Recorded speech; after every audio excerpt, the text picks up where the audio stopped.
Hi అండి. ఎలా ఉన్నారు? అందరూ చాలా బాగున్నారు అనుకుంటూ వ్లాగ్ అయితే స్టార్ట్ చేస్తున్నాను. ఇవాళ అయితే మేము నెల్లూరులో ఉన్న అమ్మ వాళ్ళ ఇంటికైతే వచ్చేసామండి. చూసారు కదా ఇక్కడ వాళ్ళ గార్డెన్ అయితే మీకు చూపిద్దామని అనుకుంటున్నాను. సో ఇవాళ చూడండి ఇక్కడ తులసమ్మ అయితే ఉందండి. సో అమ్మ రోజు దేవుడి నీళ్ళని తులసమ్మకైతే పోస్తుంది. సో ఇక్కడ చూసారండి పపాయ చెట్లు. సో పపాయ అయితే ఇప్పుడిప్పుడే కాపు అయితే స్టార్ట్ అయింది. సో ఇది వచ్చేసి బీర చెట్టు అండి. బీర చెట్టు అల్లుకొని వస్తుంది. బట్ ఏదో పురుగు వల్ల అట్లా అవుతుందండి వానలకి. సో ఇది వచ్చేసి కాగడాలు అంటాం కదా, అవి కాగడాల చెట్లు. సో వాన వచ్చేసి గందరగోళంగా ఉంది. నెల్లూరు క్లైమేట్ బెంగళూరు లాగా అయిందనమాట.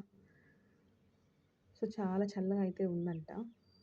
సో ఇదైతే అన్ని పూల చెట్లు అండి, వైట్ కలర్. ఏదో వినాయకుడికి అయితే పెడతారు గణపతికి. ఇవన్నీ తులసమ్మలండి. చూడండి ఎంత బాగా వస్తుంది.